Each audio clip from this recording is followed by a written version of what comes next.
I'm Dana Denha, and you're watching FYI. No one wants to hear the dreaded C word, cancer. But if that word does show up on a medical chart for yourself or a loved one, this area is renowned for cancer treatments, and it's about to get a whole lot better. In 1993, St. Joseph Mercy Ann Arbor opened the Robert H. and Judy Alexander Cancer Center, and now it's on track for a major expansion. We have the groundbreaking for the addition, a $24 million addition and expansion of the Cancer Center that was built 25 years ago, the first in Michigan. And now we've outgrown this building. The number of patients we've seen has tripled, and the amount of staff and programs that we provide for patients has increased significantly. We usually have 2 or 3 specialists involved in any one patient's care. So we need to have space for that, and technology, as you can imagine, in 25 years has radically changed. This 66,000 square foot facility is expected to be complete November 2018. What really sets us apart is our culture, is our caregivers and our support system and how they truly care for our patients. You know, some of it's based on the legacy of the Sisters of Mercy and our heritage, and some of it I think is based on the people that we recruit and the way the team elevates everybody up to that standard of true respect and true compassion for patients and family and what they're going through on the journey for cancer. There's no question that we are helping patients. They're living longer. Some are cured that they wouldn't have been cured years ago because of the new therapies. I could tell you a remarkable story, but that's what we are all about. We're remarkable. Stay tuned, and we'll be back shortly with more news and information.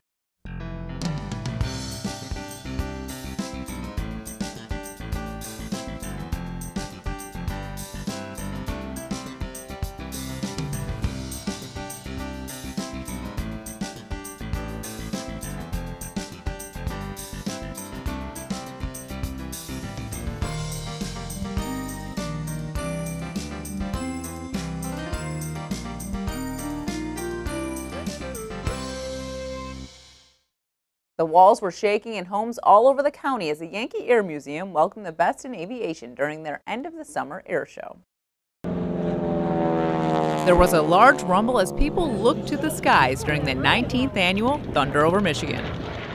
There's a fence line that surrounds airports everywhere you go, and this is the only time where the gates are open and you're able to get up close to not only the civilian pilots and the vintage military airplanes, but the modern aircraft and the crews and the pilots of those airplanes too. The Blue Angels headlined as they performed unimaginable maneuvers. Just being an inspiration to young kids is probably one of the best things. You know, when you get done flying, it's cool to go fly, but to go up to the crowd line and see how excited kids are about aviation and to hopefully inspire those kids to maybe follow in our footsteps. I grew up close to Pensacola, which is where we're based out of. So just growing up, my dad always took me to the air shows and everything. And I was like, man, those are awesome. That's what I want to do. So joined the Navy. When you're a Blue Angel, you're on the team only for a short period of time. You come from the fleet or you come from the Marine Corps, you serve your time in the team, and then you go back to serving the nation and defending our freedoms. Aviation enthusiasts witnessed a slice of history as well as daring feats. The reenactments this year will be American versus German. They are reenactments of different battles that occurred during World War II. They are very exciting because the infantry troops, the heavy artillery, the heavy armor vehicles, most of those actually have blank firing main guns or obviously rifles, etc. So it's very loud. It's a very visceral experience.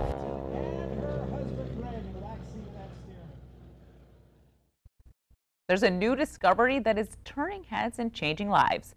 Wheel Potential is a self-help method that recently won an Excellence in Merit Award at the International Impact's 2017 Inventors Expo in Pittsburgh, PA. Joining me is Giuseppe Giudice, life coach and inventor of the Wheel Potential. Welcome to the show, Giuseppe. Thank you very much. So, it's great to have you here. This is something totally new to me. I've never heard of this before other than like me looking at your website a little bit. Yeah. So why don't you explain a little bit about your background in life coaching and how the wheel came about? Okay, yeah. Actually, the wheel came about over 24 years ago. when I had another business that I was applying it to, and I was applying the processes in pieces. So over the years, the process was actually being accumulated. The pieces were being accumulated. Yeah. So I can put this thing together. And then it ended up being on a piece of paper, a flow chart that I would actually hand my clients. And they're saying, what is this thing? And I would have a class and say, here, come on in. I'll show you how to use it. And this was more like fitness related at the beginning. Yes, in the beginning it was fitness related. Then I realized that the process was universal.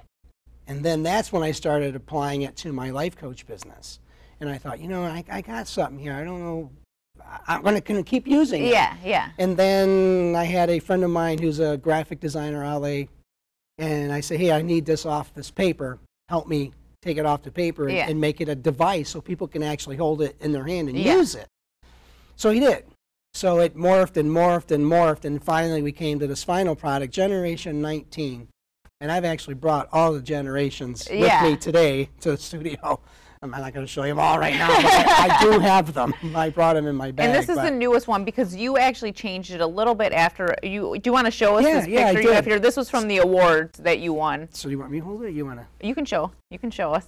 So this is the award I won. Originally, when I went into the expo, the International Expo in Pittsburgh, it was originally called First Step. And then I met with Howard, who's a branding expert, who said, you know what, I'm going to help you kind of rebrand this thing. And so this is the certificate. This is the award, actual award that I got. And then I also got this really cool medallion, too, which was pretty nice. I was very pleased. I was completely, I didn't expect an award at all because, you know, there were over 900 gadgets at this. Well, it's Inventor, right? And so you're actually expecting to go in there and like, this isn't like an invention, like a physical invention. Like this is more like, But for somehow I said, Kevin, let's just go to the banquet.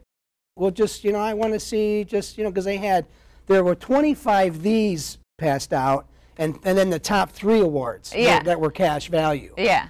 And I said, oh, okay, I'm just going to, and then all of a sudden, I don't know, about the 24th person I got called. I was like, what? Yeah. I mean, it was 945 booths. Yeah, so 25 is just a small percentage of. You know, and I thought, wow, I was like teary-eyed. Like, what? Somebody acknowledged something. And you've been working on this for so many years. I know, that was the exciting part. Yeah. And so to me, it was, I thought, man, I didn't know what to say. Kevin was like standing up and clapping. And I was like, oh my God, I was so excited about it. But yes, so going into the expo, it was called First Step.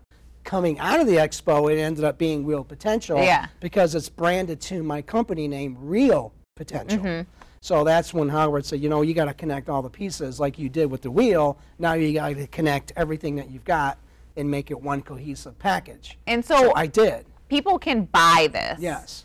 But they don't actually need you to use it. They can just buy it and do it at their homes by themselves. Yep. I mean, they can contact me if they want to. I mean, I do have contact points if they have questions. I do have a blog on Facebook that's called Wheel Potential, so they can. It's for people who've purchased the Wheel Potential to say, hey, you know, this is how we used it, and I've gotten results from immediate, within a day, and within a week.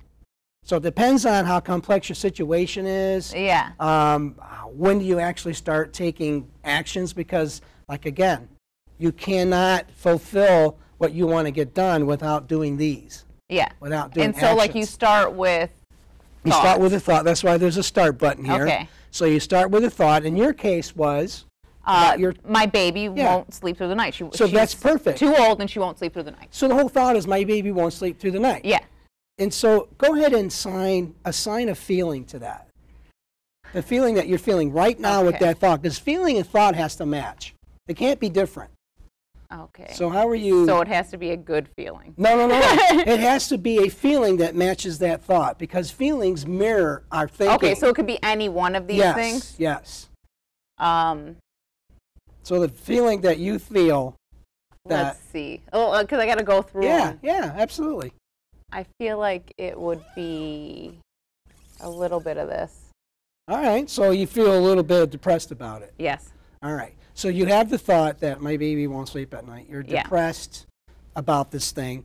So what are some actions that are happening because of this situation for you, like at night? What do I do at night? Yeah. I get up with her. Okay, so you're getting up with her. Yes, I nurse her. Okay.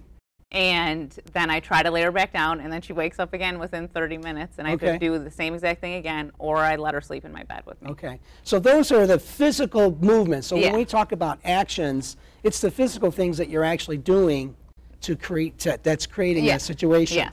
So the result of that, so you've got your thought, you have your feeling, those actions that you just listed, ends up with some kind of result. What is that for you? What is that result that you're feeling and thinking about at the end of getting up in the middle of the night? And at least she's sleeping now. Yeah, okay, so she's sleeping at this point. Yeah. But that's related to her, but we're talking about you, right? So what is the result for you at this point? Like, you're... I feel like I'm being punished. Okay, perfect. That's awesome. No, I don't mean that's awesome. No, but that is how I feel. Honest. Like, that's yes, that's honest thing. So the feedback in this situation answers the question based on your thought, feeling, actions, and your outcome. You're getting exactly what you're getting based on that thing. Yeah. So that's the full circle. Now, because you've acknowledged that particular situation, you can't use these same 5 steps to create new things. So you have to create a new 5 different 5 steps, right? So you have to assign a new feeling. a new thought. So assign a new thought, a different thought that you could maybe predict the outcome is going to turn out a little better.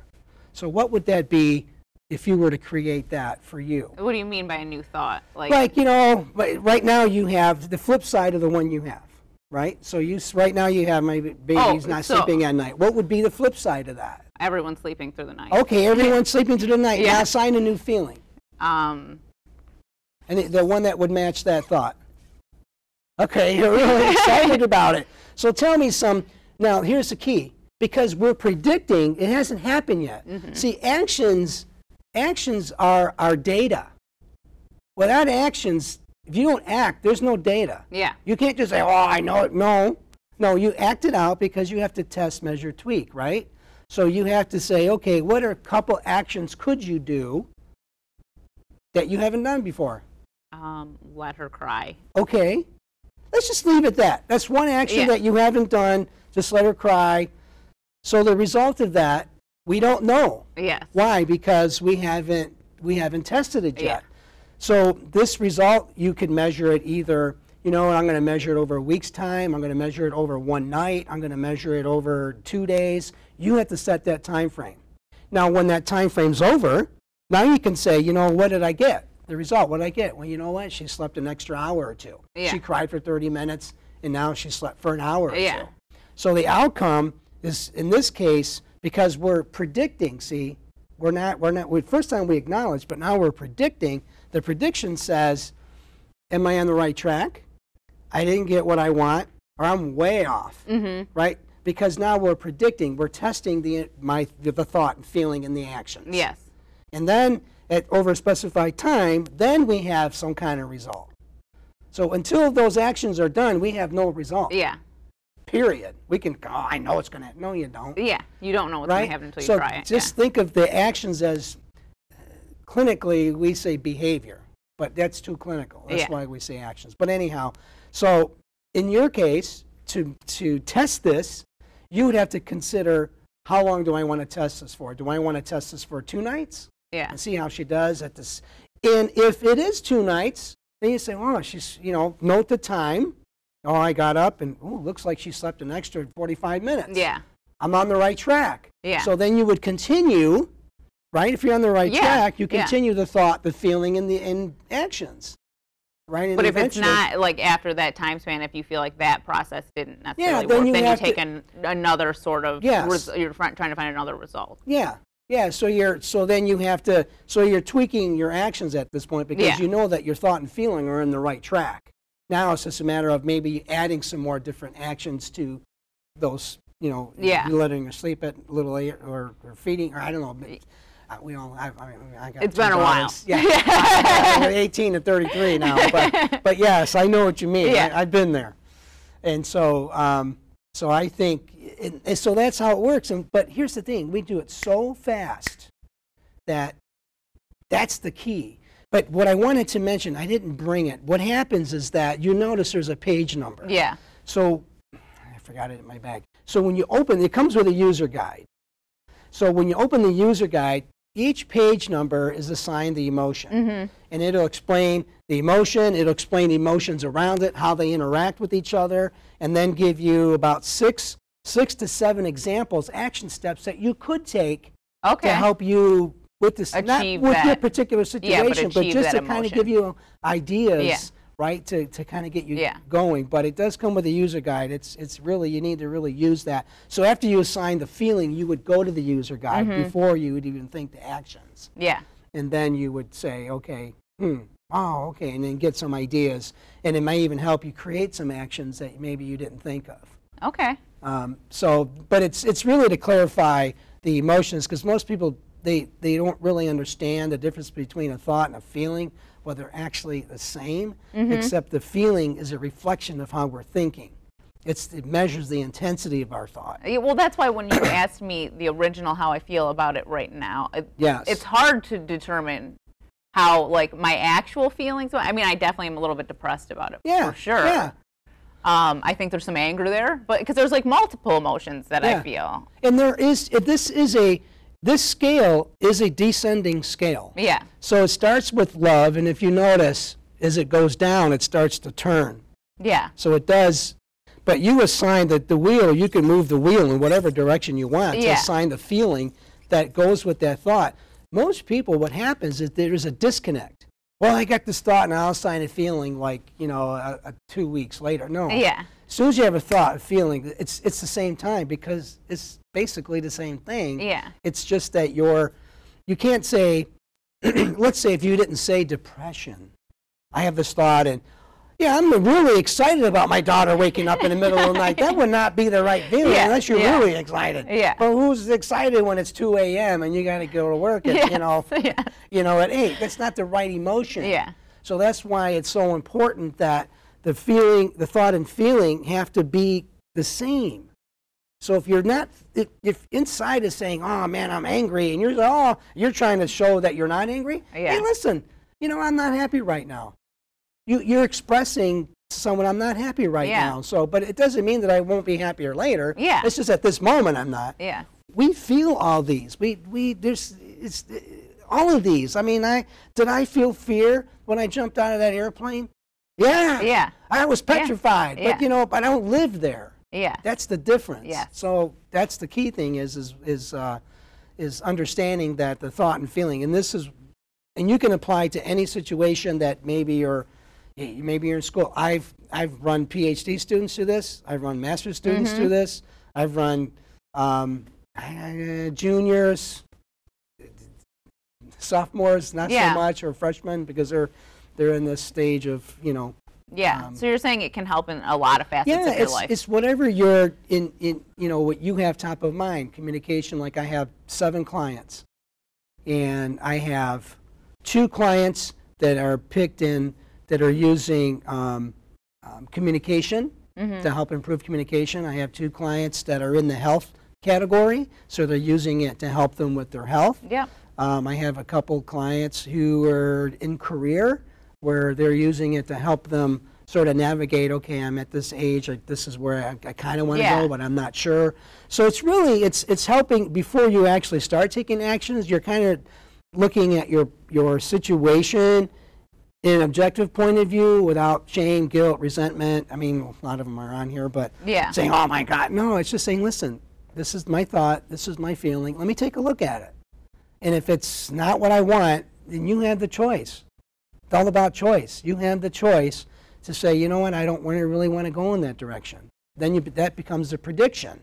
See, because when you're already in a prediction, you've already acknowledged. If you fully acknowledged, and you're in prediction already, you've done step 1 already. Yeah. That's how fast. But the key thing is, you don't know that you've done step 1. Yeah. And that's what I want to change. You're that's what opening I want. people's minds to it. Yes. So we are out of time, but this was very enlightening, and thank you so much for coming on the show, Giuseppe. Thank you very much. I really appreciate it.